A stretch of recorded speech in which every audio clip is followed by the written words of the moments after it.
The night Marco DeLuca finally saw his maid, she had flour on her cheek and fear in her eyes.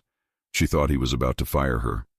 He thought he was about to say thank you to someone for the first time in a long time. The penthouse was almost silent. Far below, the American city glowed with late-night traffic and neon signs. Inside, the only light was in the kitchen, warm and bright against the glass and steel of the rest of his world. Haley Brooks stood at the stove, stirring a pot of tomato sauce. Her brown hair with bangs was pulled into a messy bun, a few strands sticking to her flushed cheeks. The black maid uniform hugged her soft curves, reminding her of every comment she had ever heard about her body. She kept her shoulders slightly rounded, as if she could disappear into herself. She checked the pasta, tasted the sauce, and smiled a little. "It's for you, okay?" she whispered to the pot, embarrassed by her own habit. "Don't be too salty this time." She reached for a small glass jar on the counter and added a pinch of her secret mix of cheese and herbs, her grandmother's recipe, her private ritual. She didn't know Marco was watching from the doorway. He had come home later than usual, jacket over his arm, tie loose, gun already locked away in the safe by the elevator. Meetings were over, deals done, enemies kept at a careful distance. He expected the same thing he always found at that hour. An empty living room, a plate covered in foil, and silence. Instead, he found Haley. For months, she had been a soft shape in his periphery. The maid who kept his shirt sharp, his schedule on the fridge, his kitchen stocked. He knew her name. He knew she made fresh pasta instead of using the boxed brand his assistant bought. But tonight his eyes refused to slide past her. He watched her move, humming under her breath. She was not small, not fragile, not the type of woman he usually saw at charity events and club lounges.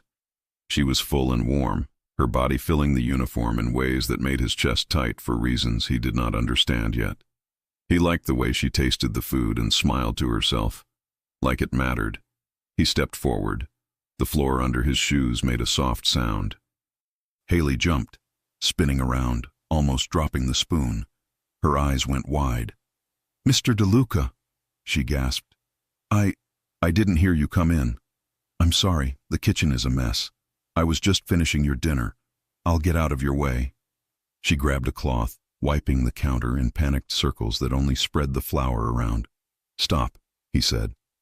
The word came out more gentle than he expected. She froze. Marco stepped into the light. His white shirt sleeves were rolled up to his forearms, his dark hair slightly messy from the long day. The usual cold mask on his face was still there, but softer. His gaze dropped to the small jar on the counter. "What is that?" he asked. Haley followed his eyes. Her stomach nodded. "Oh, that's just nothing. Just something I add sometimes. I can stop if you don't like it. How long have you been using it?" She swallowed. "Since my second week here. That was over a year ago." "Yes, sir." He picked up the jar, inspected the contents. "What is it exactly?"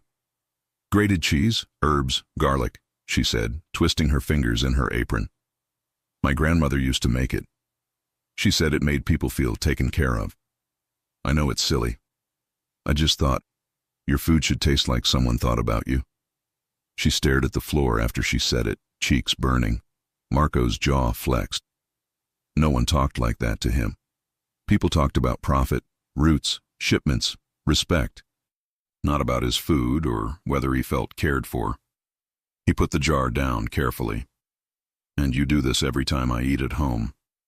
"Almost," she said quietly. "If I know you're coming back late, I try to make something fresh."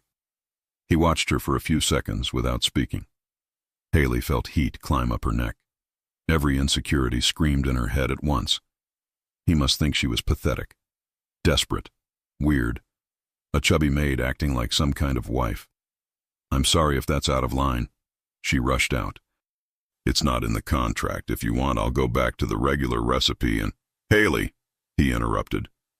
The way he said her name made her look up.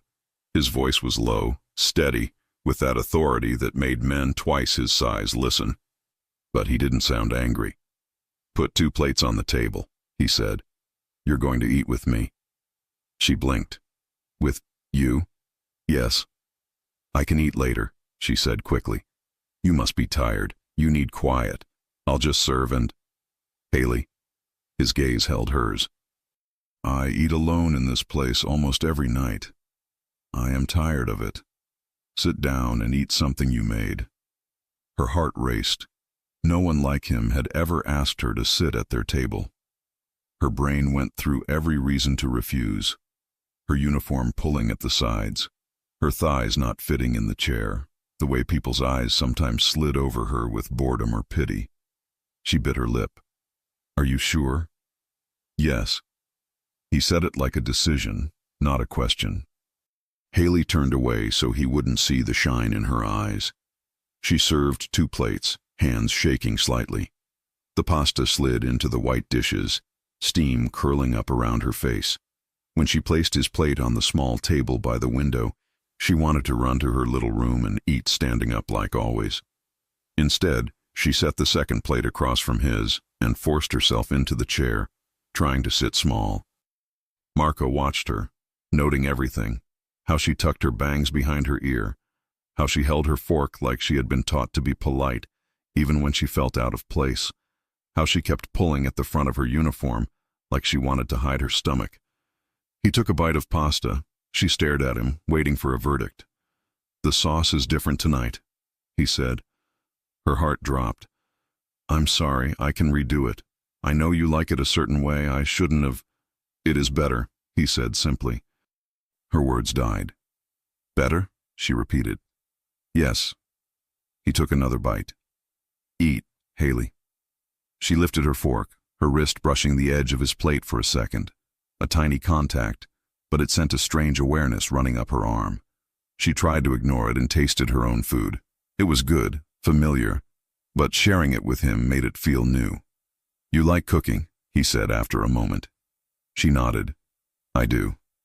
You could be a chef in a restaurant. I tried, she said, giving a short, humorless laugh. A small Italian place. The chef shouted all the time. The owner told me I took up too much space in the kitchen and customers preferred to see someone thinner at the counter. Marco felt ice slide into his veins. He said that? Yes. She poked at her pasta.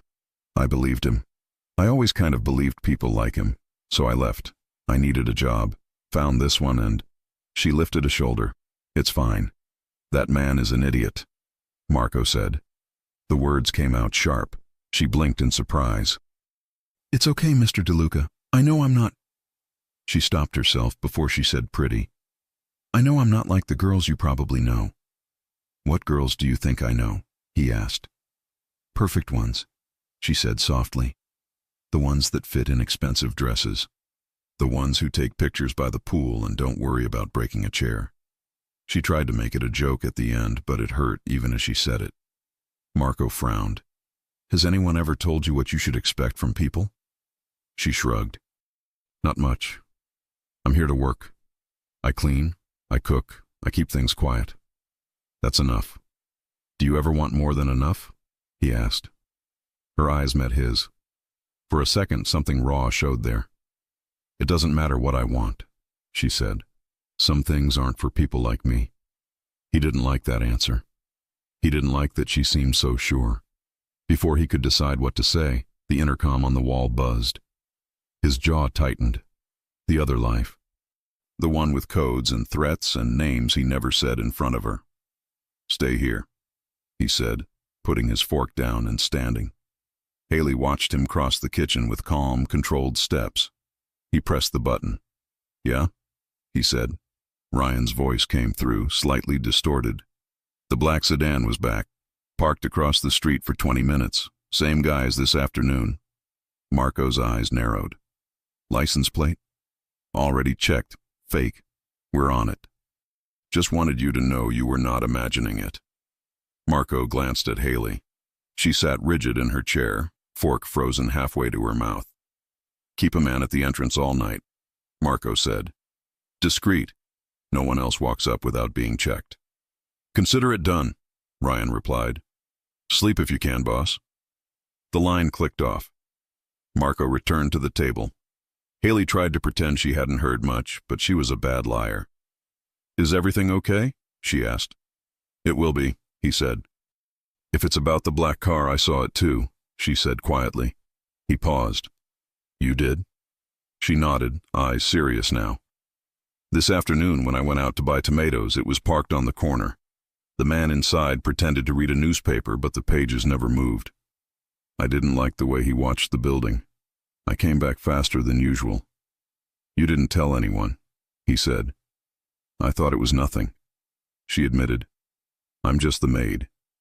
You are the person who lives here. He corrected. Next time you tell Ryan or me immediately, you understand? She swallowed. Yes, sir. Something in his tone made her feel important, included. It was strange. He picked up his fork again, but didn't eat right away. He looked at her, really looked, and realized something else. She was the only person who saw both sides of his life. She saw his shirts before the meetings and his face after them. She saw the dishes he liked and the ones he barely touched. She saw when he was late, when he was early, when he was quieter than usual. She saw him all the time, and he had never truly looked back. That realization unsettled him. I'm going to make a change, he said. Haley's stomach twisted. If I did something wrong, I'm really sore. You didn't, he cut in. You did everything right. She fell silent. From now on, when I come home late, you eat with me, he said. Her mouth opened. What? You cook, he said, and you sit. He nodded at the chair she was in. Here, we eat, together. That's not necessary, she protested. You're my boss. People would talk, and I don't look like... I don't care what people would say, he interrupted again. His voice was calm but firm. There are many things I allow others to control.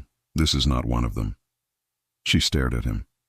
No one had ever pushed back when she tried to make herself smaller like that. They usually agreed with her or ignored her. Are you sure? She whispered. Yes. She didn't know what to do with his certainty. Something warm and dangerous moved in her chest. Okay, she said finally. They finished the rest of the meal in a quieter, more thoughtful silence. At one point, her fingers brushed the edge of his hand when they both reached for the salt. Both of them paused. Neither mentioned it, but they both felt it. When the plates were empty, Haley stood up automatically. I'll wash these, she said, picking them up. Leave them, he said. She blinked. But you worked enough today, he said. Go to bed. That's not how it works, she said, almost smiling. The dishes don't care how tired I am. Tonight, he said, they do. I'll have someone come early tomorrow. She hesitated, then set the plates back down. Thank you.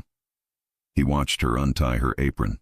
Without it, the uniform fell a little differently on her body, softer, more like a dress. Good night, Mr. DeLuca, she said, fingers brushing the little glass jar one more time. Good night, Haley, he replied. She walked down the hall to her small room, heart pounding, mind replaying every second at that table.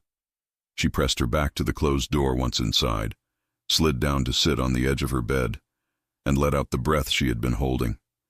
He asked me to eat with him. He noticed the car because I did. He looked at me. She touched her cheek where his gaze had lingered the longest and shook her head, half afraid to believe any of it. In the kitchen, Marco stayed alone for a long moment. He ran a hand over his face, then picked up the jar of herbs again. He opened the lid and breathed in the scent. Cheese, garlic, basil, comfort, care.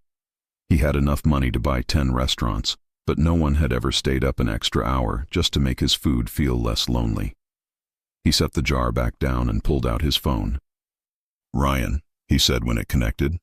Yeah, boss?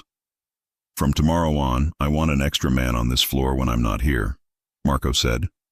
His gaze went to the hallway where Haley had disappeared. Discreet. No one bothers the staff. No one follows them. If someone watches the building, I want to know before they breathe too close. Ryan paused. Got it. Something happened. Marco thought of Haley's voice saying, I'm just the maid, and the way she had curled into herself when she talked about the restaurant owner. No, he lied. Just tightening security. He ended the call and leaned back against the counter, eyes on the little jar and the 2 plates still on the table. He had made a decision without meaning to. He wasn't going to let Haley stay invisible anymore. He just didn't know how much his own life would change because of that.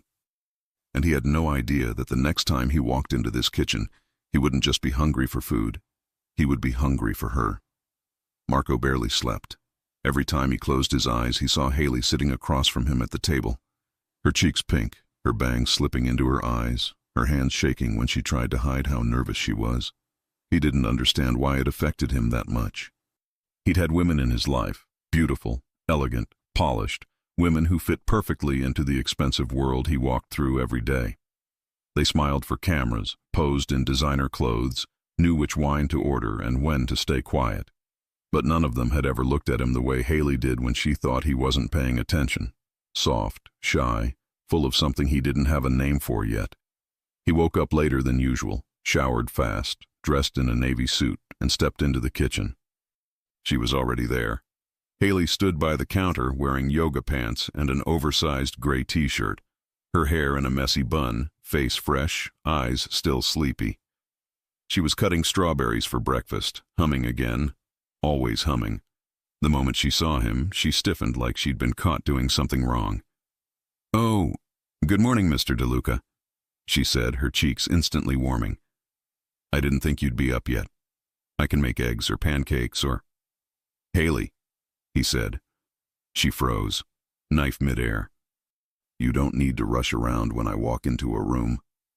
I wasn't rushing, I just—" "You were," he said, voice calmer than his usual morning tone. "And you don't have to." She blinked at him, confused, as if she wasn't used to being allowed to exist comfortably in someone else's presence. He walked closer, the smell of strawberries mixing with her mild vanilla shampoo. He didn't touch her. He didn't dare. But he stood close enough to see the tiny freckles on her nose. "You slept?" he asked. She nodded. "A little. You worked late. You told me to go to bed," she said, almost smiling. "So I did." Her smile, small, shy, like she only let half of it show, did something to him. He cleared his throat. "Good." She returned to slicing strawberries, slower now, hands steadier. Marco poured himself coffee, leaned against the counter, and watched her quietly. He didn't pretend not to anymore. Something about her made the penthouse feel less like a cold palace and more like a home. "Do you always cook this early?" he asked. She shrugged. "It helps me start the day, and I like knowing everything is ready before you come down." He frowned slightly. "Why?" She hesitated. "Because when everything is perfect, people don't complain." Something sharp twisted in his chest. "Has anyone here ever complained about your work?" he asked. "No," she admitted. "You're actually very easy to take care of. You like simple food, your clothes are organized, you don't leave messes." She paused. "But people in the past complained." He understood. Invisible bruises. Years of being shamed, underestimated, pushed aside. He suddenly hated whoever had taught her that being perfect was the only way to deserve peace. He muttered. Then they were idiots. She looked up at him, startled. "What?" "Anyone who treated you like that," he said simply. "Idiots." Her eyes softened, just for a second. "Thank you." He wasn't used to giving compliments. He wasn't used to wanting to. He changed the subject before he said too much. "Sit." Her eyebrows lifted. "Now?" "Yes. But breakfast isn't ready yet." "I don't care." He pulled out a stool. "Sit." She hesitated, then sat, hands folding in her lap. Marco leaned closer, elbows on the counter, studying her face openly now. Her bangs fell forward again. It was becoming one of his favorite things about her. "What?" she asked nervously. "Nothing." She narrowed her eyes slightly, still soft, never confrontational, but she knew he was lying. Before she could press, his phone buzzed. He looked down. A message from Ryan. "We found the sedan again. Same guy. Do you want extra eyes on Haley today?" Marco's heart tightened. A strange automatic protectiveness washed over him, so natural it alarmed him. Haley saw his expression shift. Is everything okay? She asked gently. Just work. She didn't push. She never did. But she waited, giving him space if he wanted to say more. That was something no one in his world ever did. People demanded answers, alliances, decisions. Not her. He typed back quickly, yes, discreet. No one gets near her without clearance. He put the phone away. Haley resumed cutting strawberries. You don't have to worry, you know. I stay inside most of the time. That's not why I worry. She stopped. Then why? You live here, he said simply. That's enough. She didn't fully believe him. He could see it in her eyes. She still thought of herself as just the maid, not someone who mattered. He'd change that, even if he didn't know how yet. An hour later, Marco left for the office. Haley stayed behind, cleaning the kitchen with the small, focused movements he had started to pay attention to, like the way she tucked her bangs behind her ear, the way she bent to check the oven, the little hum she did without noticing. He kept seeing her in flashes throughout the morning. Her smile, her hands, her voice saying, "Are you sure?" Like she'd never been chosen before. He lost count of how many times he checked the camera feed for the penthouse hallway, pretending it was routine. Every time he saw her moving around the apartment and felt strangely calm. Around noon he called home. Haley answered on the second ring, breathless. "Mr. DeLuca, are you okay?" he asked immediately. "Yes, sorry, I was coming up the stairs. The elevator stopped on another floor. Did you need something?" He paused. He hadn't actually needed anything. He just wanted to hear her voice. "Did you eat?" he asked. "Oh." She laughed softly. "I had a sandwich." "What kind?" "Turkey and lettuce." "That's not enough." Her laugh grew nervous. "It's fine, really. Eat something else." She hesitated. "You don't have to worry about that." "Haley," he said, "I asked a question." "Fine. I'll make pasta later." "You'll eat pasta now," he corrected. "Not later." There was a tiny silence on the line. "Okay," she whispered. "I'll eat." He hung up before he said something ridiculous, like how her voice made his morning better. When he returned home that night, he expected the kitchen to be quiet like always. It wasn't.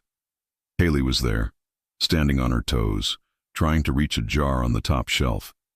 Her shirt had ridden up slightly, revealing a soft curve of her lower back. Marco stopped at the doorway, pulse hitting harder than he expected. She didn't hear him until she got the jar, lost her balance, and let out a tiny gasp. He stepped forward and caught her elbow before she fell. Her breath hitched as she looked up at him. "Oh, sorry, I didn't hear you come in." "I noticed," he murmured. His hand was still on her arm. Warm, steady. Her skin under his fingers felt like a revelation. She pulled back gently. "Thank you." He nodded once, slow. She placed the jar on the counter, avoiding his eyes. "I was just making your dinner. I didn't think you'd be home this early." "Did you eat already?" he asked.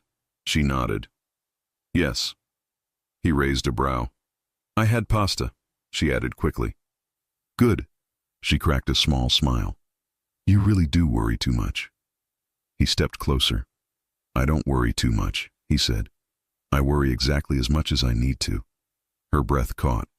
She lowered her gaze. "Why?" she whispered, almost to herself. He shouldn't have heard it, but he did. He almost answered. Almost. Before he could, his phone buzzed again. He checked it. A message from Ethan, his lawyer. "Dinner tomorrow with the donors. Bring a date. They expect you not to show up alone again." Marco cursed under his breath. Haley looked up. "Bad news?" He hesitated. He didn't want another cold, flashy woman hanging on his arm. He didn't want to sit at another long table pretending to care about people who only cared about his last name. He wasn't sure what he wanted, until his eyes landed on Haley again, her soft brown hair, her hopeful but hesitant expression, the way she held the jar close to her chest like a shield. And suddenly he knew exactly what he wanted, but he wasn't sure if he had any right to ask. "Haley," he said slowly. She turned toward him fully, unaware her whole life was about to shift. Yes, Mr. DeLuca? He exhaled. I need a favor. She swallowed. Anything. That was the problem. She meant it. His jaw tightened. I need, he paused, choosing the words carefully. Someone to attend a dinner with me tomorrow night. Her eyes widened. A dinner? Like, with you? Me? Yes. Why me? He didn't lie. Because I trust you. She went still.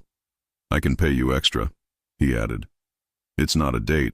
It's just so people stop asking questions. Her heart sank a little at those words, even though she nodded. Of course, she said quietly. If that's what you need, I can go. He stepped closer. It's not about needing, he said. It's something else. Something else? She whispered. He didn't answer. Not yet. Instead, he said, voice low and steady, I'll explain everything tomorrow. Haley's fingers tightened around the jar. Her breaths came faster, deeper. Okay, she whispered. I'll be ready. Marco walked past her to hang his jacket, but he didn't get more than 2 steps before he stopped, turned, and looked at her again. The kitchen felt different, warmer, charged. Haley, he said quietly. Yes? You'll stay close to me tomorrow, no matter what happens, understand? Her pulse jumped. Yes. He gave a slow nod and walked away. But she stayed standing right where she was, heart racing, mind spinning. Because something had just changed. And she didn't know it yet. But tomorrow night would be the first time Marco DeLuca touched her hand in public. And he wouldn't let go. Haley barely slept. She kept replaying Marco's words in her head. You'll stay close to me tomorrow, no matter what happens. I trust you. It's not about needing, it's something else. Something else. She turned those 2 words over 100 times, trying to understand them, afraid to hope for too much, afraid to hope at all. By morning, she had convinced herself of a safe explanation. He needed someone he could rely on. He didn't want gossip. She was the invisible option, the one no one would think twice about. It made sense. It also hurt. But when she opened her eyes and saw the garment bag hanging on her doorknob, her breath caught. A handwritten note was pinned to it. Wear this tonight. M. Her hands shook as she unzipped the bag. Inside was a black dress, simple, elegant, soft fabric that stretched gently with a sweetheart neckline and short sleeves. Not revealing, not tight, but beautiful. Beautiful in a way she wasn't used to imagining for herself. Haley pressed the dress to her chest, eyes stinging. Why would he choose something so perfect for her body? Why would he write that note himself instead of telling someone else? Why would he care? She didn't know, but she wore it anyway. That evening, Haley stood in front of the full-length mirror in the staff room, smoothing the dress over her waist and hips. Her brown hair was curled softly, bangs framing her face. A touch of mascara, a hint of blush. She barely recognized herself. Okay, she whispered to her reflection. You're just helping your boss. This isn't real. This doesn't mean anything. But her heart didn't listen. When she stepped out of her room, heels clicking softly on the hallway floor, she found Marco waiting. He was adjusting the cuff of his black suit jacket, but the moment he looked up, he stopped moving, completely. His eyes swept over her slowly, carefully, as if he didn't want to miss a single detail. His breath seemed to pause in his chest. You, he said, voice lower than usual, look beautiful. Haley froze. Beautiful? Her? She blinked several times, convinced she'd misheard. I'm sorry? He stepped closer. Haley, he said, I asked for beautiful, and you delivered more than I expected. Her lips parted, the words caught somewhere in her throat. Marco never complimented anyone, not even socially. He wasn't a man who wasted words, and he had used that one on her. Thank you, she whispered, cheeks warm. I didn't want to embarrass you. Marco frowned sharply. You could never embarrass me. She looked down, overwhelmed. I don't really look like someone who goes to those places. You look exactly like the woman I want standing beside me tonight." Her heart slammed against her rib cage. He said it so simply, like it was obvious, like it was true. She didn't have time to process it. His phone buzzed again with a message from Ethan. "Car is downstairs. Everyone's waiting." Marco extended his hand toward her. "Ready?" She swallowed hard and nodded. "Yes." When she placed her hand in his, something electric passed between them. He didn't let go. The car ride was quiet at first. Haley stared out the window at the city lights, trying not to panic. Marco watched her reflection in the glass when she wasn't looking, wondering why it felt so natural to have her beside him. She smelled like vanilla and something warm he couldn't name. Halfway there, she asked softly, "Who will be at this dinner?" "People who pretend to be harmless," he answered. "Donors, investors, a few politicians." Her stomach dropped. "Politicians?" "Yes." "Do they know what you really do?" "They know enough to stay polite," he said. She didn't ask for more. She didn't want to know. She trusted he wouldn't bring her somewhere unsafe.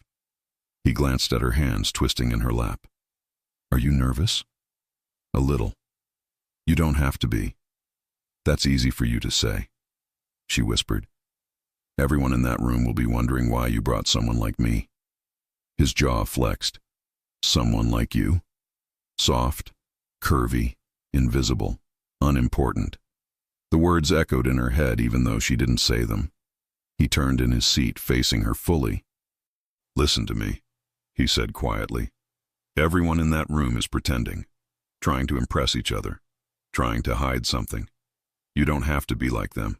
You don't have to fit anywhere. You only have to be beside me." Her breath caught. "Okay," she whispered. He reached out and brushed a strand of hair from her cheek. Slow, careful, almost tender. She nearly forgot how to breathe. The event was held in a massive ballroom lit with golden chandeliers, crystal glasses, and tables decorated with white roses. High-caliber guests mingled in expensive clothes, laughter echoing through the space. Heads turned the moment Marco walked in. He was impossible to ignore.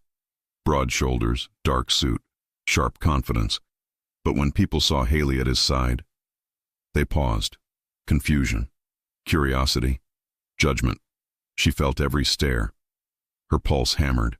Marco noticed instantly. He slid his hand to the small of her back, warm, steady pressure, protective without being possessive. "You're fine," he murmured. "Ignore them. Look at me." She did. And for a moment the room blurred around him. He guided her through the crowd, introducing her only when necessary. "This is Haley. Not my maid, not my assistant, not a friend helping me tonight. Just Haley." She noticed people watched him, then watched her, trying to understand. Some raised their eyebrows. Others whispered. But every time someone's gaze lingered too long, Marco's jaw tightened, and they quickly looked away. At their table, Ethan leaned forward, eyes widening. "Is this—" Marco cut him off with a look. "Haley. She's with me." Ethan nodded instantly. "Pleasure to meet you." Haley smiled nervously. "You too." The dinner began. Food was served. Conversations hummed around them. The wine flowed. Haley sat quietly, unsure of when to speak, how to act, where to put her hands. But every time she shifted uncomfortably, Marco leaned closer and whispered something to anchor her. "You're doing perfect. Relax. Breathe." He ate slowly, watching her more than his plate. Once, when she reached for her glass, their fingers brushed. Both froze. Neither pulled away at first. Something warm and dangerous flickered between them. She finally withdrew her hand, cheeks burning. To distract herself, she asked softly, "Why did you choose me for this?" Marco set his utensils down. "I didn't want someone pretending," he said. "And you don't pretend." She stared at him. He wasn't teasing. He wasn't flattering her. He meant every word. Before she could say anything, a man in a navy suit approached their table with a glass of champagne. "Marco," he said with a smile that didn't reach his eyes, You brought someone new tonight. Haley tensed. Marco's expression cooled instantly. This is Haley. The man's gaze flicked over her, not appreciating, not admiring, sizing. Something ugly, something disrespectful. Marco's hand slid to Haley's waist under the table. Steady, firm, protective. She's with me, Marco said, tone suddenly sharper. The man raised a brow. Interesting choice. Haley lowered her gaze, stung. Marco didn't allow it. He tilted her chin up with 2 fingers, right there, in front of everyone, and made her meet his eyes. Haley, he said in a low tone meant only for her, you belong exactly where you are. Her breath caught. The entire room disappeared. The man in the suit cleared his throat, muttered something, and left quickly. Marco didn't look away from her until she calmed. Only then did he pull his hand back from her waist. Slowly, as if letting go was the last thing he wanted. Later that night, there was dancing. Soft music filled the ballroom. Couples floated across the floor under the chandelier light. Haley watched them from her seat, hands folded, trying not to stare. Marco's chair scraped quietly. He stood, walked to her, and extended his hand again. Dance with me. Her heart nearly stopped. Marco, I don't know how to dance. I do, he said. Just follow me. She shook her head. People are watching. Let them. She hesitated. He leaned down slightly, voice lower. I won't let anything happen to you. Her chest warmed. She placed her hand in his. He pulled her close, closer than she expected, his hand settling around her waist, fingers spreading against the fabric of her dress. Her body fit against his like she had been made for that space. They moved slowly, gently. Her cheek brushed his jaw once, by accident. She whispered, Sorry. Don't be. The room spun softly around them. Haley focused on the simple rhythm of his steps, the warmth of his hand, the steady beat of his heart near her temple.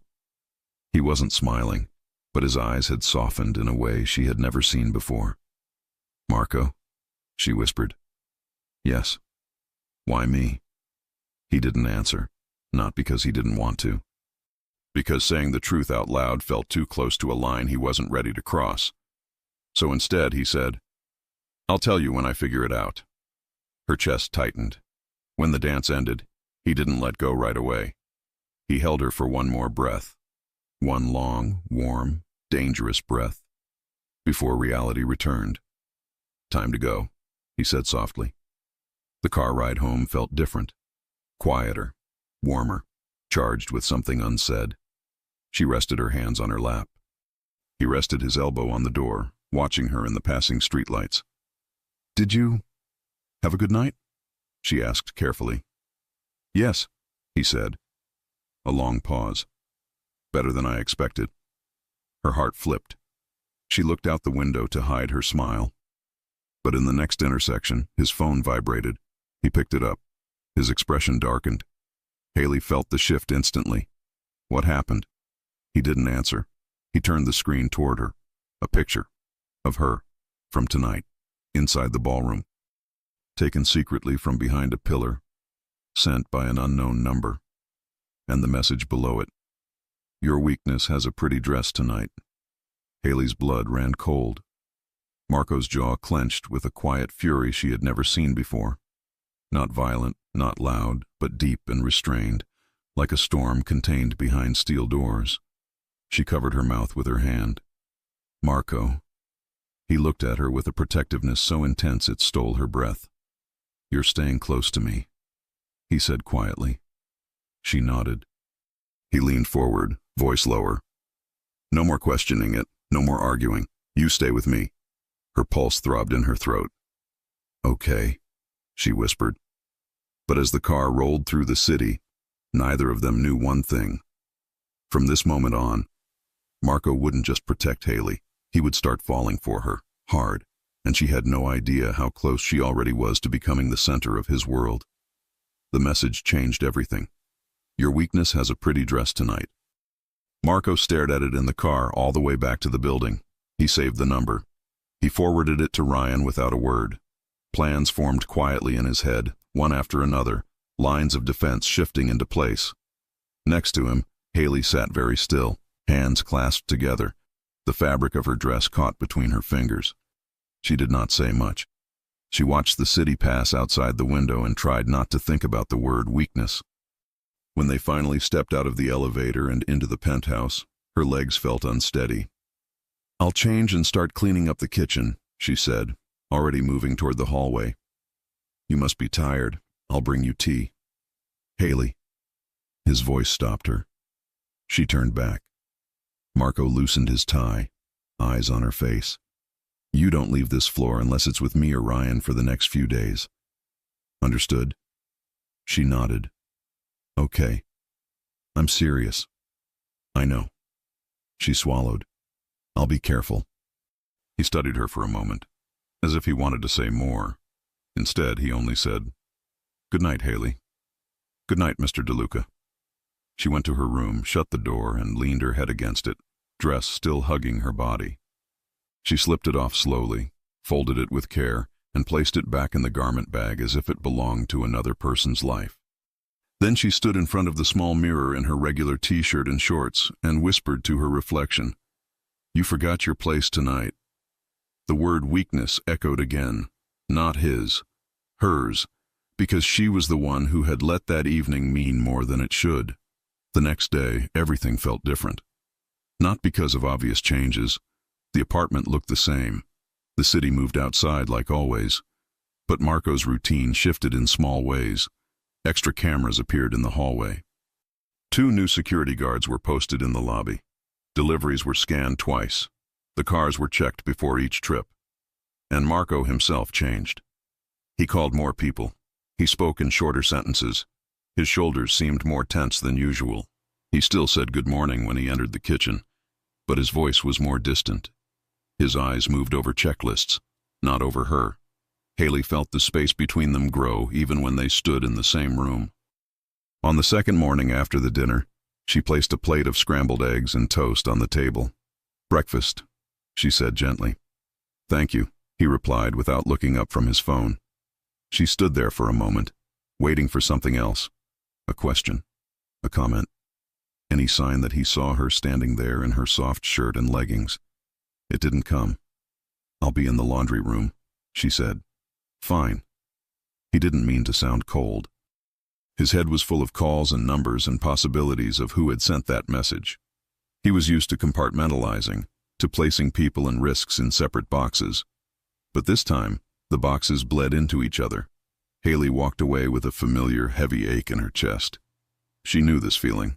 It reminded her of every time in her life when she had gotten too close to something good and watched it slip away.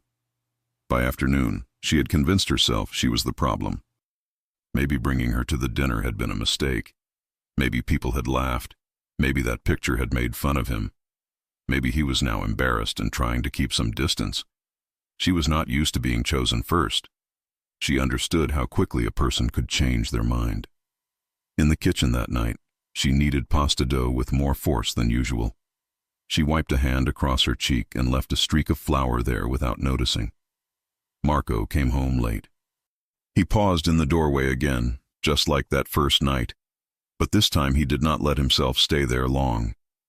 He stepped in with a shorter stride, suit jacket already open, tie in his pocket. The smell of garlic and fresh dough filled the room. Haley's back was to him. Her brown hair was tied up, her body moving with the steady rhythm of someone trying to put their thoughts into their work. "Good evening," he said. She jumped. "Oh, good evening." Her voice sounded polite. Nothing more. He did not like that. He walked closer. "You didn't hear me come in?" "No," she said. "I was focused." "On what?" "On the pasta." He watched her hands press and fold the dough. "You're angry," he said. She almost laughed at that. "No, I'm busy." He stepped closer. "You avoid looking at me. You answer with one word. You are angry." She sighed, still facing the counter. "You are the boss. You don't have to decode me like that." "I do if it affects you," he replied. She stopped kneading. "Why would it affect you?" she asked, turning halfway toward him. "I'm just the maid, remember?" The words came out sharper than she meant. His eyes narrowed. I never said you are just anything. You don't have to. Her voice shook now. Sometimes people say it without words. A silence stretched between them. The only sound was the faint ticking of the clock above the stove. Marco took a slow breath. He was better at giving orders than dealing with emotions. But he knew he had to step into this, no matter how uncomfortable it felt. You think I'm embarrassed because of you? He said. She looked away. A small piece of pasta dough stuck to her wrist. He noticed everything. Are you? She asked quietly. No. You've barely looked at me since the dinner, she said. You barely talked to me. You used to ask if I had eaten. You used to ask small things. Now it's only yes, no, thank you. It feels like you regret bringing me. He clenched his jaw. He had pulled back to keep her safe, to make sure emotions did not cloud his decisions, to avoid turning her into more of a target. He never thought she would interpret it as shame. I don't regret anything, he said. Her eyes met his again. He continued, slower, as if choosing each word with care. You were the only real person in that room. You stood beside me without pretending. I was proud to have you with me. The word proud hit her hard. Then why are you different? She whispered. Because someone sent that picture, he said. Because they called you my weakness. Because they are watching. If I let this feel too personal, I may miss something I need to see. So your answer is to act like I'm not here, she said. To go back to eating alone, barely speaking? He hesitated. Put that way, it sounded wrong even to him. I don't know how to do this, he admitted. Her brows pulled together. Do what? Care about someone without turning them into a liability, he said. Care about someone without putting a target on them. My world does not work like that. Her heart stumbled. You care? She asked, barely audible. He closed his eyes for a brief second, as if that word cost him something. Yes. She took a small step back, like the kitchen had moved under her feet. You can't say that like it's a problem, she said. You're making it sound like I'm damage waiting to happen. He shook his head. That's not what I meant. It's what it sounds like, she insisted. I already spent most of my life feeling like a problem. Too loud, too big, too much, too visible, not visible enough. I will not add dangerous to love to that list. He stared at her. Love. She had not said it as a confession, but the word hung there anyway. He stepped closer on instinct. Haley, he said, voice low. Look at me. She did. Her eyes were bright, her chest rising and falling faster. I am not ashamed of you, he said. Not at the table, not on the dance floor, not in this kitchen. Then what are you? She asked. Scared, he said honestly. The word almost never came out of his mouth, but there it was, between them. Scared of what? She asked. He exhaled. Of repeating my mistakes.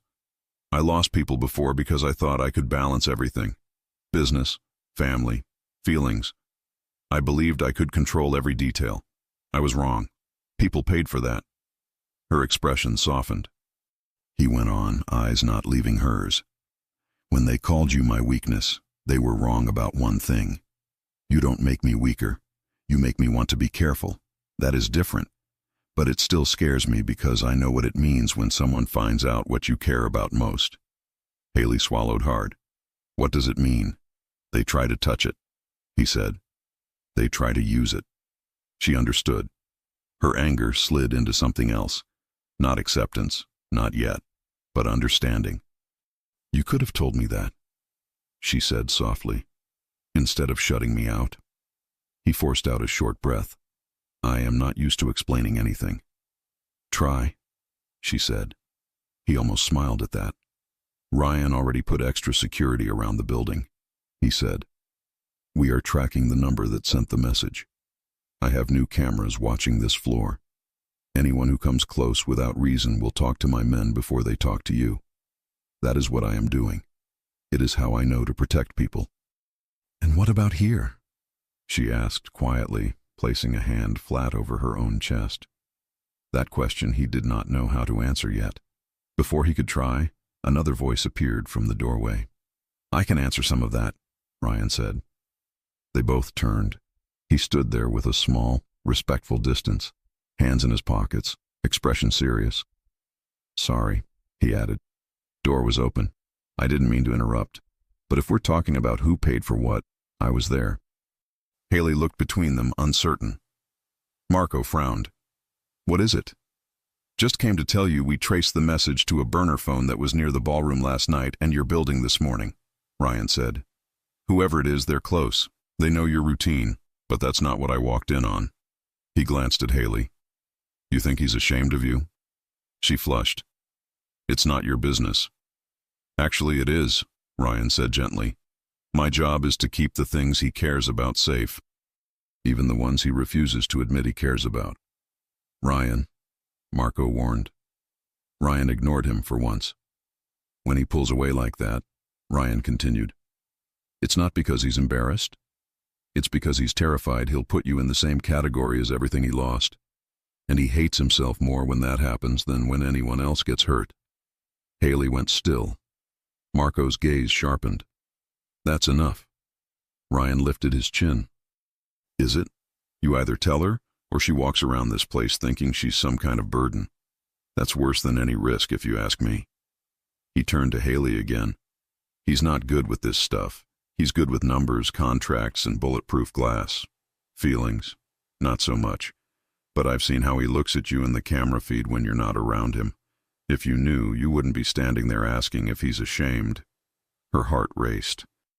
"How does he look at me?" she asked, barely breathing. Ryan smiled sadly. "Like you're the first thing in years that makes this place feel less empty." Marco's throat tightened. "That's enough," he repeated, quieter this time. Ryan stepped back. "You two should finish this conversation." "And boss?" Marco didn't answer. "Pushing people away never saved them," Ryan said. "You know that." Then he left, closing the door behind him. Silence filled the kitchen again. Haley turned back to Marco slowly. "Is that true?" she asked. "Do you look at me like that?" He didn't hide this time. "Yes," he said. Her eyes shone. "You scare me," he added, voice rougher now. "Not because of who you are, because of what you make me want. A life that is not built on fear. A home that feels like it did when you sat at that table the first night. I stopped wanting things a long time ago. You brought that back." Her chest ached. "Marco," she whispered. He took a step forward. Then another. He reached up and brushed a bit of flour off her cheek with his thumb. His touch lingered on her skin. Warm, careful. She did not move away. He lowered his hand to her jaw, fingers curving gently, tilting her face up. "Tell me to stop," he said. She didn't. Instead, she whispered, "Don't." That was all he needed. He leaned down and pressed his mouth to hers. The kiss was not rushed. It was steady, deliberate, full of all the words he didn't know how to say. Her hands gripped his shirt, pulling him closer on instinct.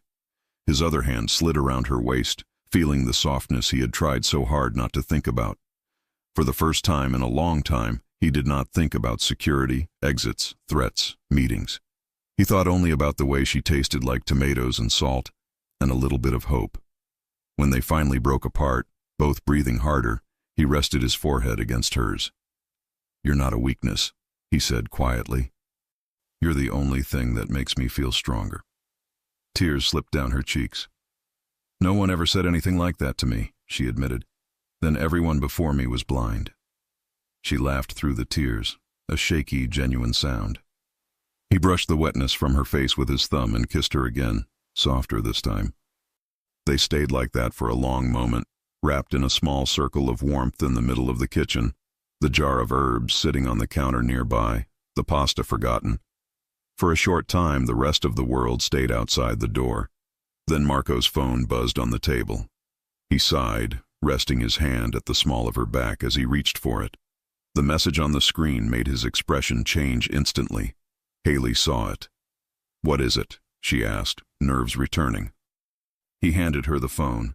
A new picture. The angle was different, This time, it was not from the ballroom.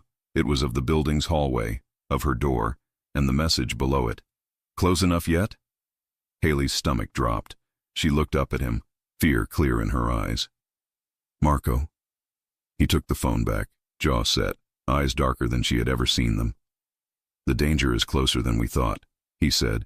He stepped forward, cupped her face again, and kissed her forehead. You stay with me, he added.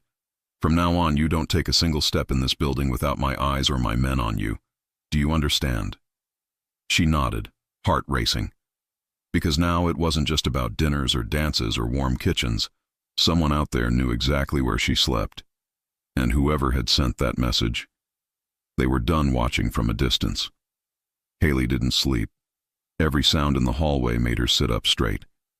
Every shadow under her door made her heart pound. She kept replaying the photo of her doorway in her mind, the short message that had chilled her to the bone. Close enough yet? It wasn't just a threat. It was a promise. And because of that, she didn't turn off her light, didn't change into pajamas, didn't lie down. She stayed seated on her bed, knees pulled to her chest, listening to the quiet hum of the penthouse. A soft knock came at her door. Haley, Marco called, voice low. Open up. She stood immediately. When she cracked the door open, he didn't wait. He stepped inside and shut it behind him gently, his presence filling the tiny staff room. He wasn't in his suit anymore. He wore dark lounge pants and a fitted black t-shirt, hair slightly mussed, his shoulders tense. There was something raw in his face, anger, worry, something deeper he wasn't used to showing. You're still awake, he said. Of course I'm awake, she whispered. How could I sleep after that? She pointed weakly toward the hallway. Marco moved to her and placed his hands on her arms, not grabbing but grounding. I should never have let it get this close, he said quietly. I underestimated how far someone would go. It's not your fault. It is, he insisted softly. You're in my world now. Everything that touches me touches you. Her voice trembled. Are you saying this is because of the dinner? He exhaled slowly. I'm saying someone wanted to see how far they could push, and they pushed too close. She looked up at him. Should I leave? Go somewhere else? A hotel? My sister's... No. The word came out sharp, immediate. He took a breath and softened his tone. You're not going anywhere. If you leave, I can't protect you. Here I know every door, every camera, every blind spot. Out there, I can't control anything. Haley lowered her gaze. I don't want to be a problem. He tilted her chin up gently. You're not a problem. You're the one thing I refuse to lose control of. Her heart fluttered painfully. He released her face only when he sensed she was breathing a little steadier. I'm setting you up in the guest room, he said, the one near my office. There's a lock on the inside and a guard stationed outside the hallway. You'll be safer there. She nodded. Okay. Pack a few things. She turned to her small dresser, but her hands trembled too much to open the drawer properly. Clothes slipped to the floor. Marco watched for a second. Then he stepped forward and placed a hand over hers. Let me, he murmured. He helped her fold a few shirts, grabbed her toothbrush, and placed everything into a small black bag. She watched him silently, the Mafia boss packing her things with more care than she had ever seen anyone use on her belongings. When he finished, he took her hand. Come on. He opened the door and led her down the hall. She felt safer with every step he took in front of her, his posture alert, shoulders squared, like he was daring anyone to try something. The guest room was warm, lit by a soft lamp, a large bed, thick blankets, and a window that overlooked the glowing skyline. Marco set her bag on the dresser. You'll sleep here, he said. She nodded. He didn't move for a moment, didn't speak, just looked at her. Are you scared? He asked quietly. She hesitated. A little. You don't have to pretend with me. Something in his voice broke her. Her chest tightened, eyes burning. I'm not used to having anyone worry about me. Now his expression softened painfully. You have me. he said simply. Her breath caught. And as long as I'm here, he continued, no one gets near you. She blinked rapidly, trying to hold back the tears. I'm sorry, she whispered, not even sure why. He stepped closer. Don't apologize, ever. Not for fear, not for needing someone. She swallowed. I just feel like I'm making things harder for you.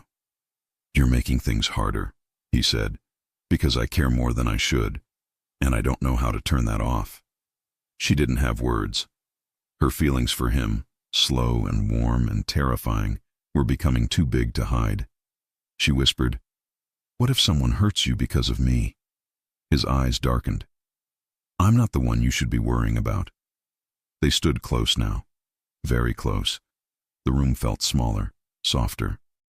Their breaths mingled. Marco lifted a hand and brushed a lock of hair from her cheek. She shivered at the touch. You should sleep, he whispered. She nodded. Will you? She stopped, embarrassed. He waited. Will I what? Her voice was tiny. Will you stay? Just until I fall asleep. His throat worked as he swallowed. I will. He turned off the bright lamp, leaving the soft, warm light by the bed. She slipped under the covers, the blankets cocooning her. He sat beside her, one hand resting gently on the mattress, the other near her shoulder, as if he didn't want to touch her without permission, but couldn't bring himself to move farther away. Her eyes closed slowly. His presence eased the tightness in her chest, his steady breathing calming her heartbeat. Marco, she whispered.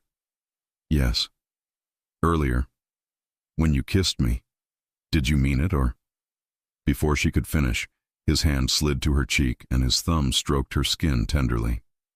I meant every second of it, he said. Her breath stuttered. And I've wanted to do it again all night. Her lips parted. Then why haven't you? Because right now, he said softly, you need safety more than you need confusion. Her heart throbbed. He leaned closer, brushed a soft kiss to her forehead, and whispered, You're not confusion to me. You're clarity I'm afraid to want too much. Something inside her broke open. She reached out and touched his hand lightly. Stay until I sleep, she murmured again. I'm here. And he stayed. She drifted off slowly, her breathing steady and warm. Marco watched her, his eyes soft in the dim light. Something in her face, peaceful, vulnerable, trusting, made him feel things he had locked away long ago. When her breaths deepened into sleep, he brushed a knuckle down her cheek and whispered, You changed everything. Then he stood, turned off the lamp, and left the room quietly. Not to rest, to work. To find whoever had gotten close enough to take that picture, and to make sure they never got close again. The next afternoon, things escalated. Haley stayed in the penthouse, helping organize the kitchen, trying not to let fear swallow her. She checked the guest room door twice, 3 times, making sure the lock worked. She peeked out at the hallway cameras. She washed her hands so many times they became dry. She didn't want Marco to see how anxious she truly was. She didn't want to be another problem for him. When he came home in the late afternoon, she was chopping vegetables, trying to lose herself in the sounds of cooking. He noticed her stiff shoulders immediately. You're not okay, he said softly. She closed her eyes for a moment. I'm trying. He walked around the counter, stood in front of her, and gently took the knife from her hand. Haley. She looked up. Talk to me. Her eyes filled with tears instantly. It's stupid. Nothing you feel is stupid.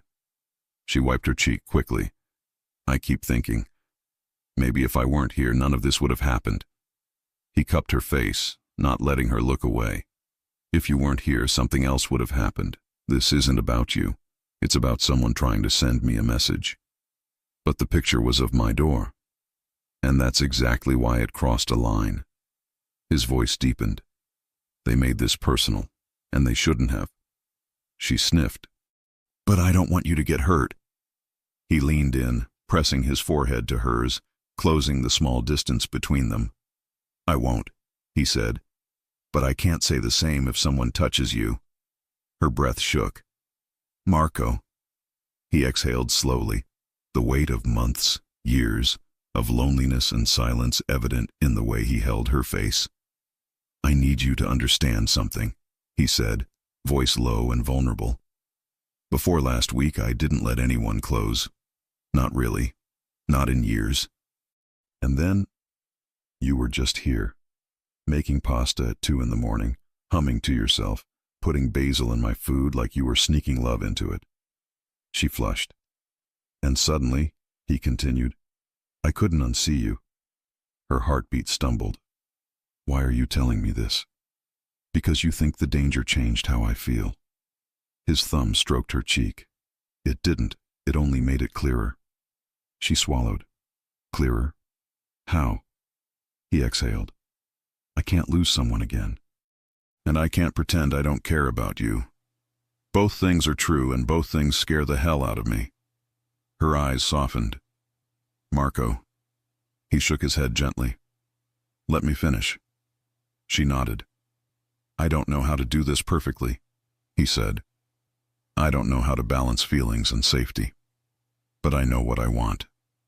He looked at her like she was the only bright thing in a dark room. "I want you safe," he said. "I want you close. I want you here." Her voice cracked. "I want to be here." He closed his eyes for a moment, relief washing over him. When he opened them, his voice was softer. "Good." Both of them breathed out at the same time, the tension dissolving into something warm and heavy and inevitable. Marco lowered his forehead to hers again. "Haley," he whispered. If something happens, if anyone gets too close, run straight to me. Not away. To me." She nodded against him. "I will. And don't ever think you're a burden," he added. "You're the first thing in years that doesn't feel like a burden." Tears spilled again. He brushed them gently with his thumb. "Come here," he murmured. And she stepped into his arms. He held her for a long, long moment, her cheek pressed to his chest, his heartbeat steady and strong under her ear. She melted into him, finally letting herself rest against someone instead of pretending she didn't need it. For the first time in her life, she felt protected, cherished, wanted. When she finally pulled back slightly, breathing steadier, she whispered, "You said once that you remembered me from somewhere." Marco's breath hitched slightly. "Yes." "Where?" He hesitated, then gave her the truth. "A diner. 10 years ago. You gave me food. You smiled at me even though I looked like trouble. You said I looked cold and handed me a bowl of pasta. You disappeared before I could ask your name." Her eyes widened. "That was you?" "Yes." She stared at him. "I always wondered what happened to that man. And I always wondered if that girl was real," he said softly. "When you made pasta my first week here, I knew." Her hand flew to her mouth. "You recognized me? I never forgot you." Silence swept the kitchen like a warm tide. Haley's voice shook. "Why didn't you tell me?" "Because I didn't know how to explain that I had spent years remembering a stranger's kindness. And because when I first hired you, I wasn't someone who deserved that kindness." She stepped closer. "You were hungry and scared. That didn't make you undeserving." His jaw clenched. "You don't know the things I did after that night." "Maybe not," she said. "But I know who you are now." Her fingers brushed his cheek. "And that is the man I'm standing in front of." He closed his eyes at the touch. For a moment it felt like the threat outside the walls didn't exist. Then his phone vibrated on the counter. He opened it. "Ryan, we need you downstairs. Now." Marco's expression tightened. "What is it?" Haley whispered. He lifted his gaze to her, calm but serious. "Someone was inside the building," he said. "Not close to you, but close enough." Her stomach dropped. "Close enough for what?" He took her hand. "To change everything," he said. He squeezed her fingers. "And you're coming with me." The elevator ride felt endless. Marco kept Haley close as they descended to the private security floor under the building. His hand held hers firmly, thumb brushing the back of her knuckles in a slow, grounding rhythm. She wasn't shaking, but her pulse was fast enough that he could feel it. He stepped closer. She leaned into him without thinking. The elevator dinged softly. Ryan stood waiting. He wasn't smiling. Neither were the men behind him. "Talk," Marco ordered. Ryan nodded. "Someone tried to get through the service entrance. They made it past the outer lock, but panicked when they triggered the motion sensor. They're gone, but they were here." Haley's breath hitched. Marco's grip tightened. "Any footage?" Marco asked. Ryan hesitated. "That's the problem." Marco's jaw clenched. "What problem?" The camera was erased. A cold silence spread between them. Marco's voice dropped. "Erased by who?" "We're still checking," Ryan said. But whoever it was, they knew exactly which panel to hit. They were trained. Trained, professional, intentional. Haley's stomach churned. Marco stepped in front of her, blocking everyone else's view. "You're safe," he murmured. "You're with me." She nodded, even though her heart was pounding hard enough to hurt. Ryan cleared his throat. "Boss, there's more. We did a sweep. Nothing harmful found." But what?" Ryan glanced at Haley apologetically, then held up a small object sealed in a plastic evidence bag. A silver coin, plain, cold, but engraved with a date. The date of the ballroom dinner. Haley's heart dropped. Marco stared at it for a long second. Then he nodded once. "I know who it is," he said. "Marco," Haley whispered. "Who would do this?" He turned to her gently. "Someone I should have handled years ago."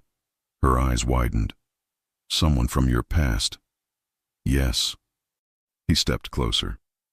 "But he won't touch you, not a single hair." Her breath trembled. "What do you need me to do?" He cupped her cheek with one warm hand. "Stay close."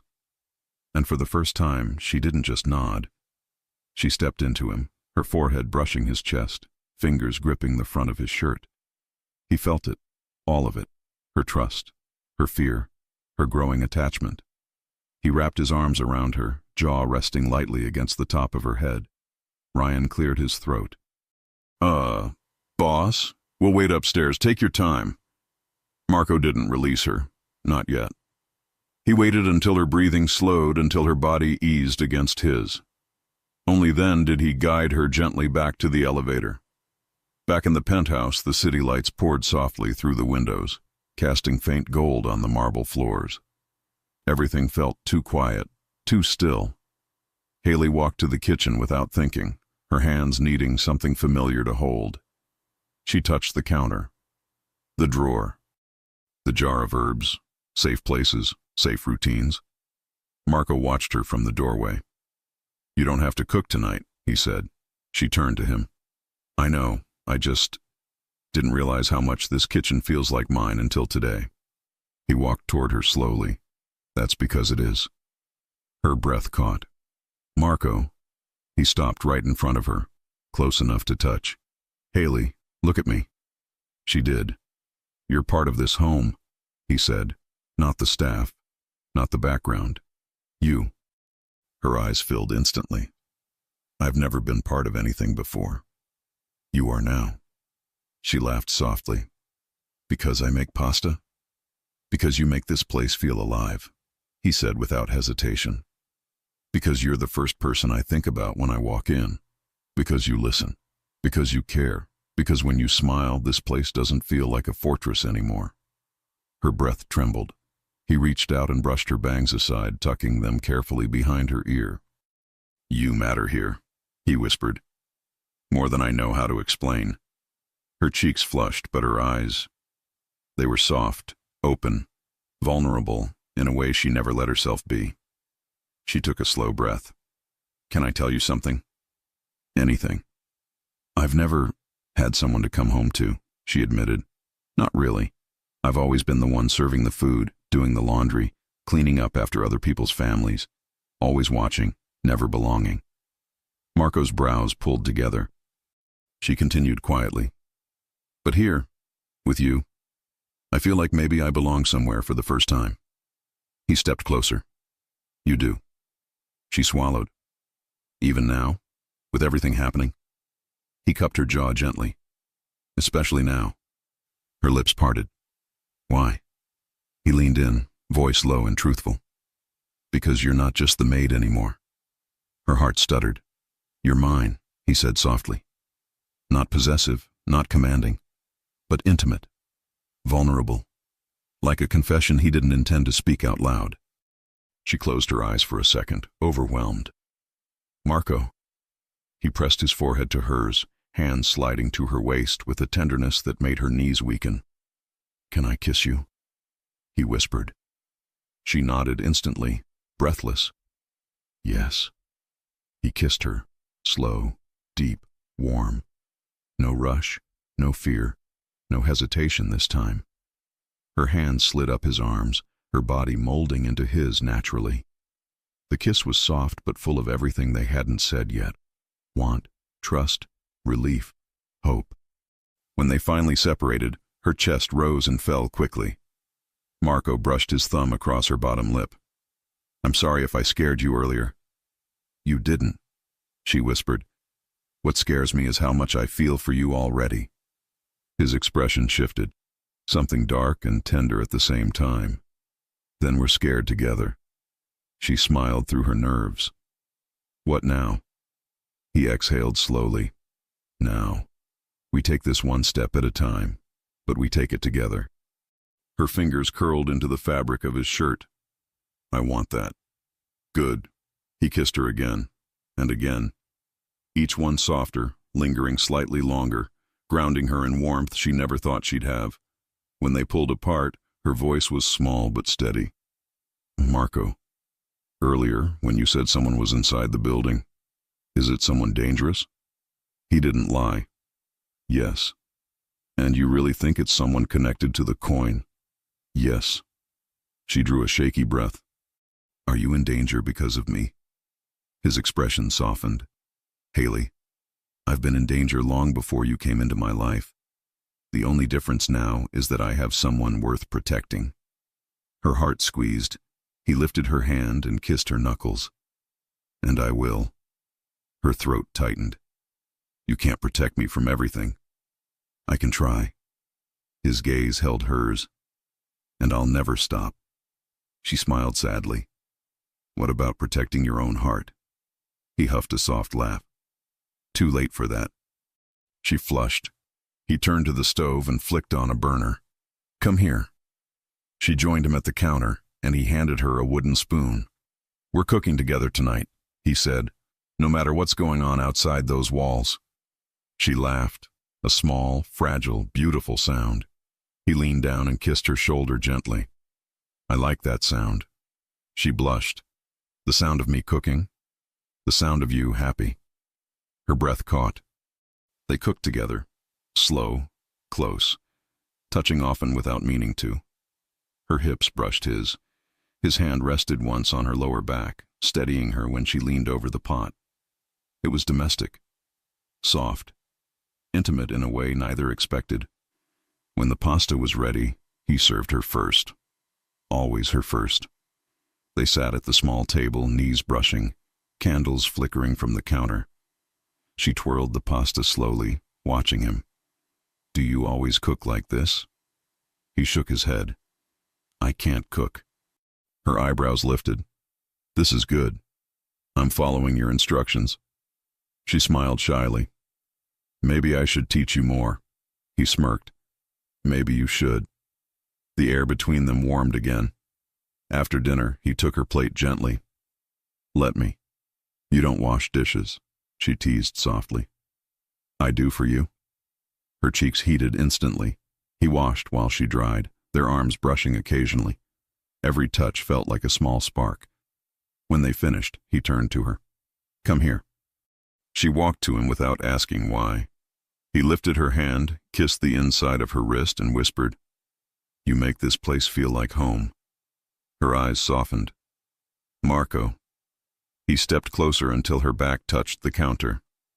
You asked me what happened earlier, he murmured. You asked who was inside the building. She nodded slowly. Before I tell you anything, I need you to know one thing first. His fingers slid along her jaw again, slow and deliberate.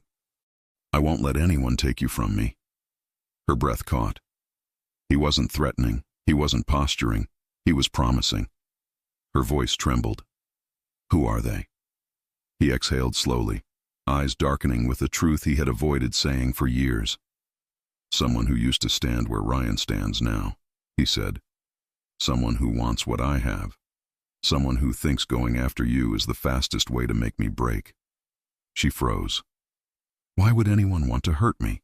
She whispered. Because, he said gently, you're the part of my life that matters most. Her lips parted. He continued softly. And because they know what I didn't want to admit until now. Her heartbeat hammered. What? She breathed. He took her face between his hands, his thumb brushing her cheek in the softest, most reverent way. That you're not just someone I care about. He swallowed. That you're the person I can't lose. Her knees nearly gave out. He pulled her into his arms, not like she was fragile, but like she belonged there. And she did. He held her against his chest, breathing her in slowly, his hand running down her back in soothing strokes. She whispered into his shirt, I don't want to lose you either. He closed his eyes. You won't. They stood together like that for what felt like forever, heart against heart, breath against breath, his warmth wrapped around her like a promise. But then, a sharp buzz from Marco's phone broke the moment. He glanced at the screen. His face changed instantly. Haley's stomach flipped. What is it? He held the phone out. A new message. A new photo. A new angle. Not of her door. Not of the hallway. This time, of the kitchen window from outside. Zoomed in. Focused on them. Holding each other. And below it, 4 chilling words. Now I know for sure. Haley's breath stopped. Marco's eyes hardened. It's time, he said quietly. Tomorrow we end this. She swallowed. End it how? He looked down at her, jaw set, but eyes full of something fierce and tender and unshakable. By telling the truth, he said. Her heart raced. What truth? Marco stepped closer, cupping her cheek with trembling intensity. The truth about us.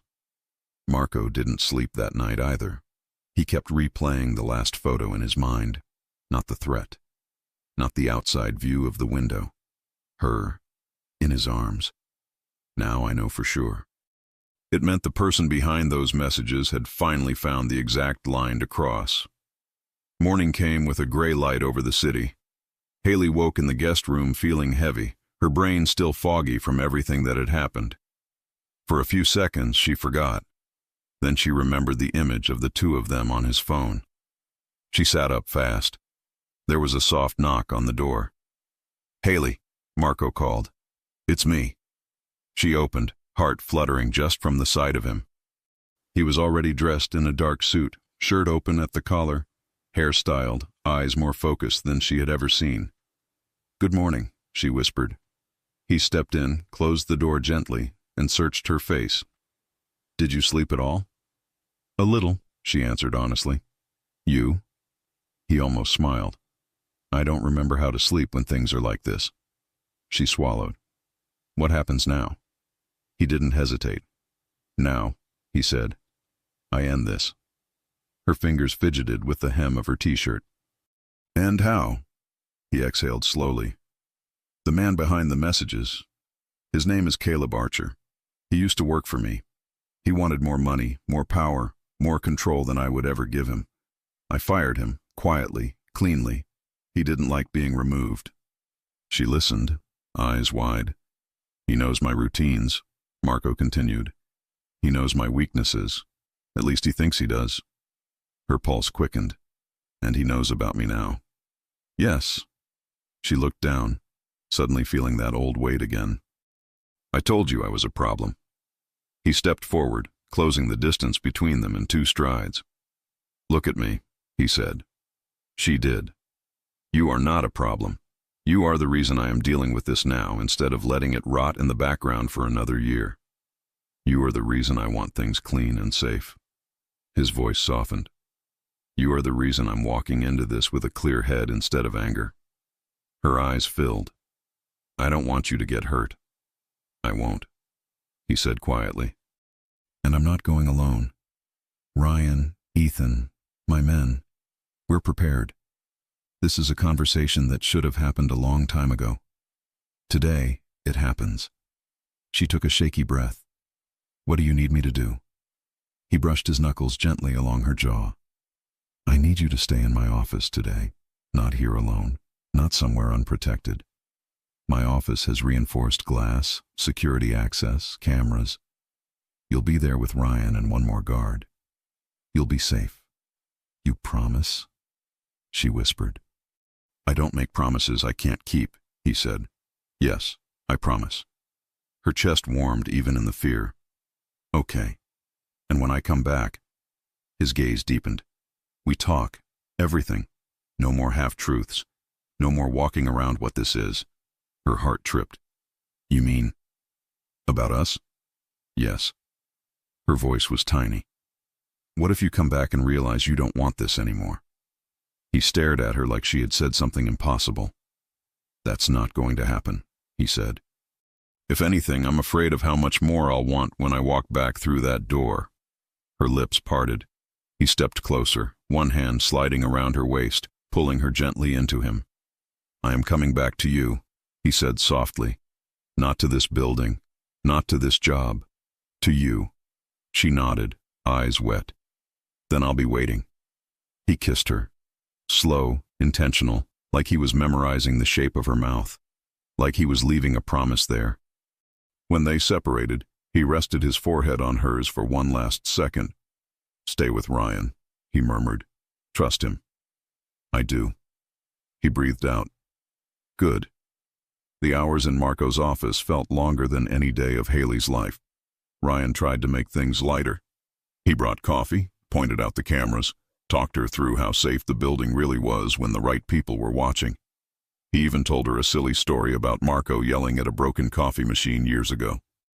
He looked ready to throw it out of the window, Ryan said, half smiling.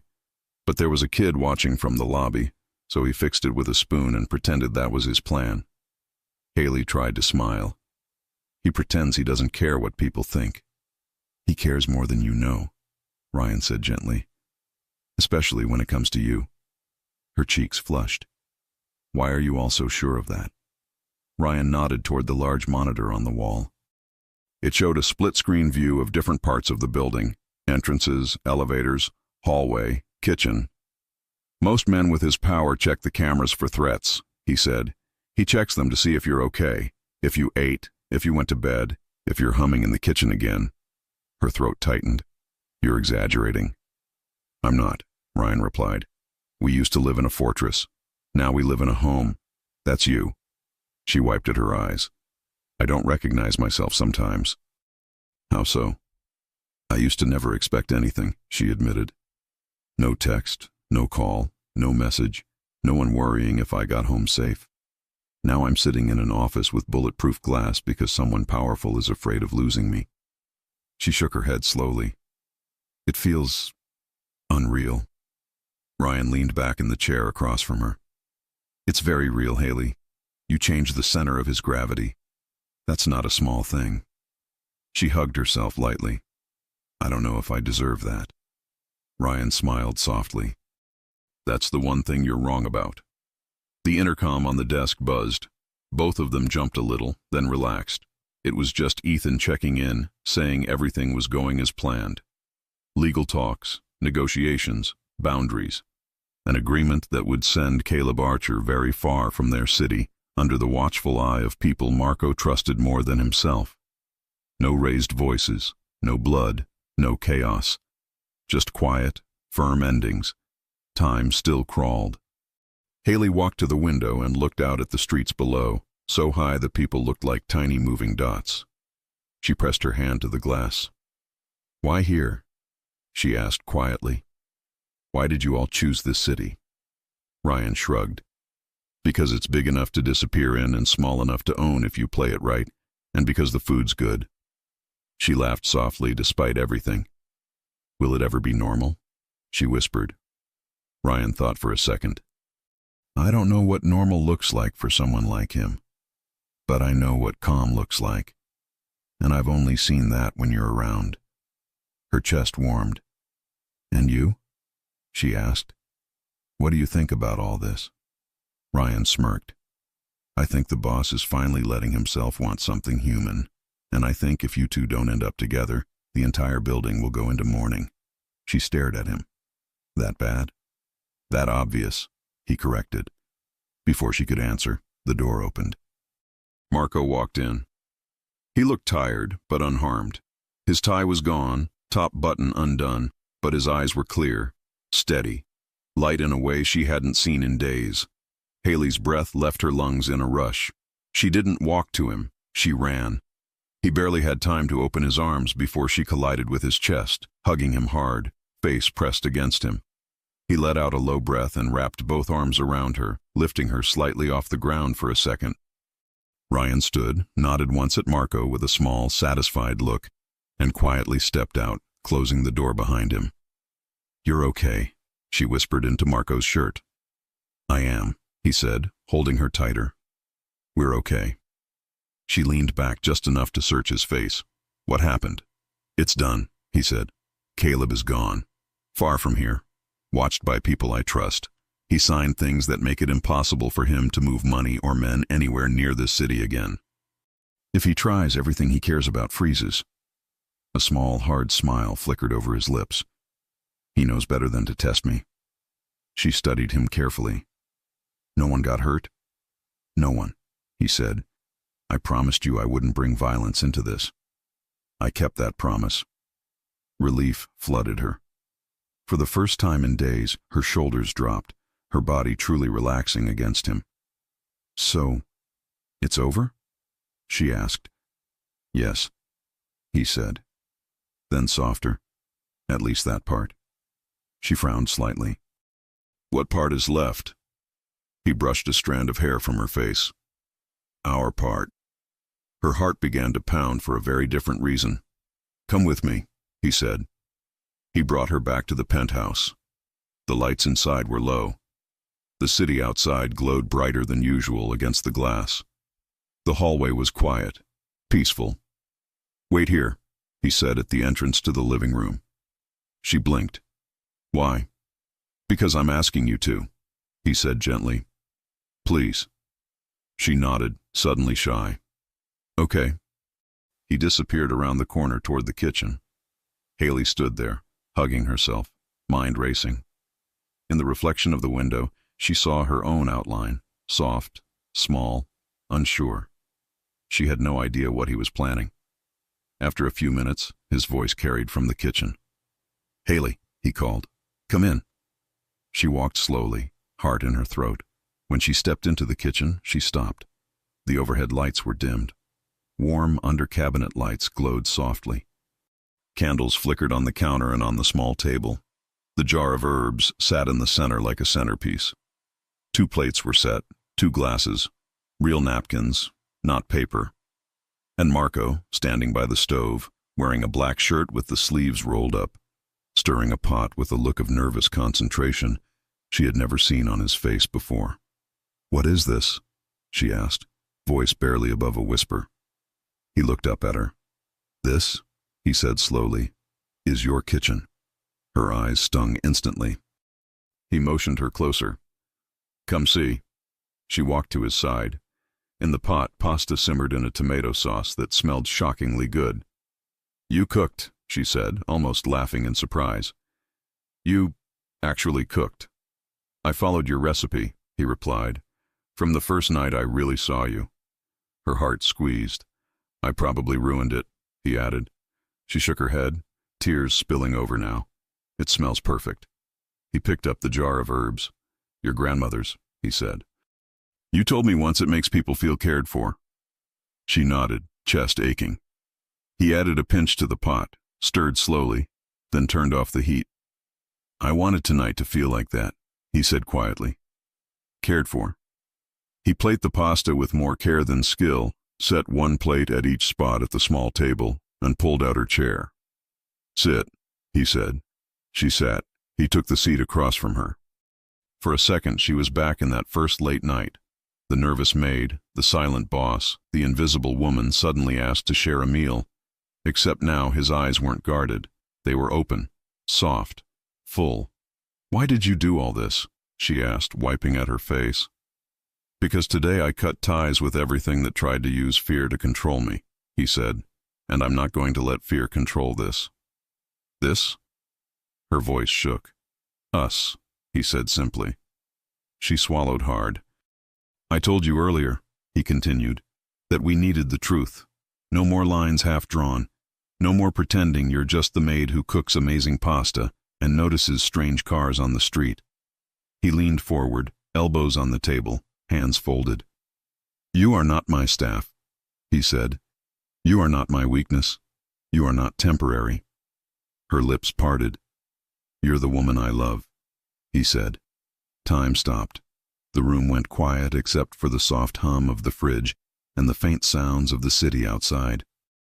Haley stared at him, tears slipping down her cheeks, breath caught in her chest. "You love me?" she whispered. "Yes." His voice didn't shake. "I tried to ignore it. I tried to stay distant. Every time I pulled away, it felt worse. Because the truth didn't change. I love the way you care about the smallest details. I love the way you hum when you cook. I love that you stayed up late to make food feel less lonely for me before I even deserved it. I love your laugh. I love your curves. I love that you notice danger before my trained men sometimes. I love that you made my home a home." She covered her mouth with her hand. He went on, softer, eyes locked on hers. "And I love you exactly the way you are. Not less because of your body, not in spite of it, because of it, because of the way you take up space when you finally let yourself, because of the way you fit in my arms like you've always belonged there." A sob laugh escaped her, shaky and full of disbelief and relief at the same time. "No one has ever said anything like that to me," she whispered. "They should have," he said. "They were wrong. Every person who made you feel small, who made you feel like you had to apologize for existing the way you do, they were wrong. I see you, all of you, and I don't want less of it. I want more." Her hand trembled on the table. "I love you too," she blurted. He froze. "I love you," she repeated, voice firmer now. "I tried not to. I told myself I was just your maid, that women like me are not meant to be loved by men like you. I told myself it was impossible. But every time you walked into this kitchen, every time you actually saw me, it got harder to pretend." She wiped her face and laughed softly at herself. "I fell in love with you making coffee at 6 in the morning, she said, "with you ordering extra security because I noticed a car, with you asking if I had eaten, with you telling me to expect more from life." He swallowed hard. "And when you called me beautiful," she added, "everything I believed about myself cracked a little." He let out a shaky breath. "Haley, I love you," she said again, completely, clumsily, scared and all. "But it's real. It's mine, and I can't pretend otherwise anymore." He pushed back his chair and stood. Her heart jumped. He walked around the table, stopped in front of her, and slowly lowered himself to one knee. Her breath stopped. "Marco," he took her hand carefully. "I'm not good with grand speeches," he said, "but I know one thing." He looked up at her like she was the only person in the world. "I don't want you as my maid," he said. "I want you as my partner, my equal, my home. I want our mornings together, our nights together. I want you cooking in this kitchen if that makes you happy. And I want to build you your own restaurant if that's your dream. I want to share everything I am and everything I have with you." She shook her head slightly, tears falling freely now. "Marco." He reached into his pocket and took out a small black box.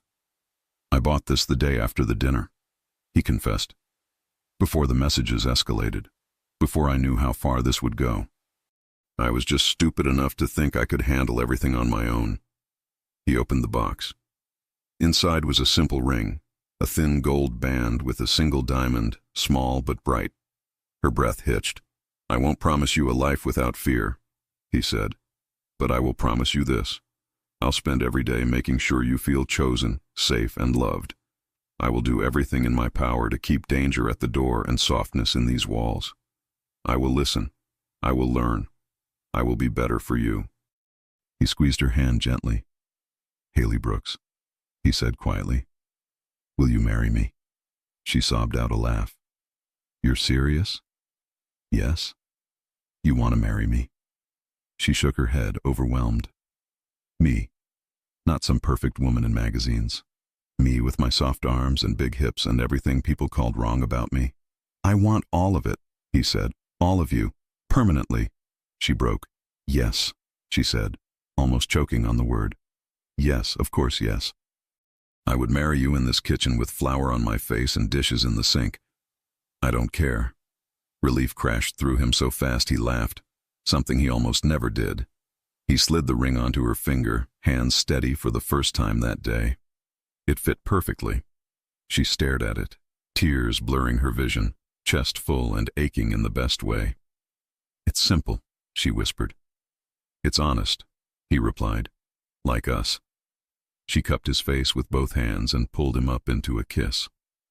This one was different, not tentative, not afraid, certain.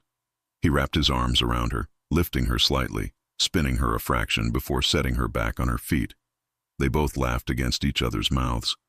When they finally separated, he rested his forehead against hers. "Mrs. DeLuca," he whispered, testing the words. She shivered. "That sounds unbelievable." "It sounds right," he said.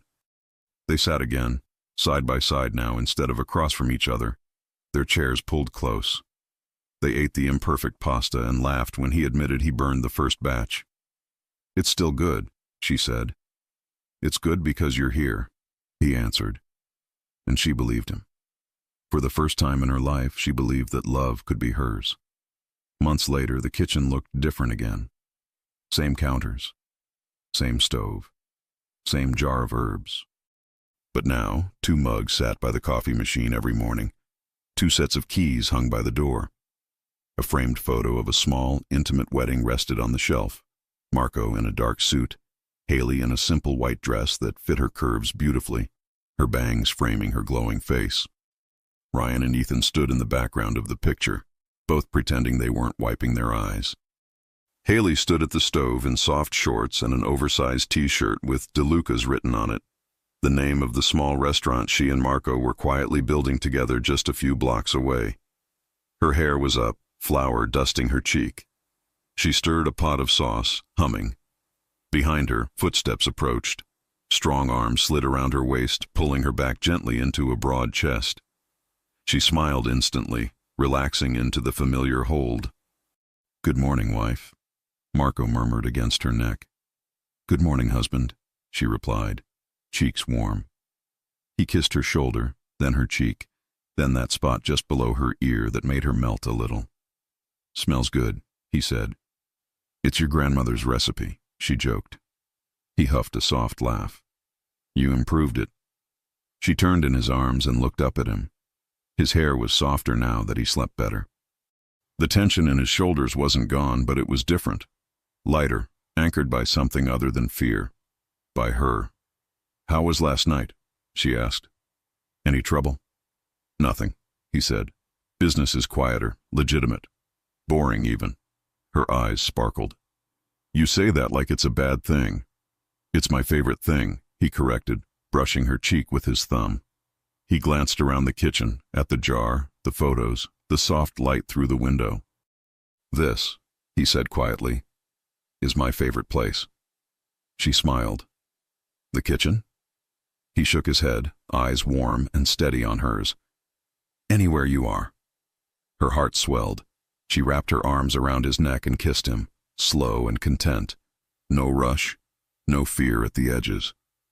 The city moved on outside. The same streets, the same chaos, the same noise. But inside that kitchen, in that home, in that life they built together, a curvy woman who once believed love wasn't for her, and a mafia boss who had closed his heart for years stood in each other's arms, finally sure of one thing: they were exactly where they were meant to be. And every night, when the lights dimmed and the pot simmered and the jar of herbs caught the warm glow again, Haley would whisper to the sauce out of habit, This is for you, idiot." And every night, Marco would hear her, walk in, kiss her cheek, and prove with his presence, his hands, his eyes, and his steady, quiet love that she would never, ever be invisible again. If you enjoy stories like this, take a moment to subscribe to the channel. That's how I'll know you truly liked it. Even if you're watching on your TV, grab a second to join this family of fans who love emotional and heartfelt stories. Your support means everything, and it helps us bring you even more tales like this one.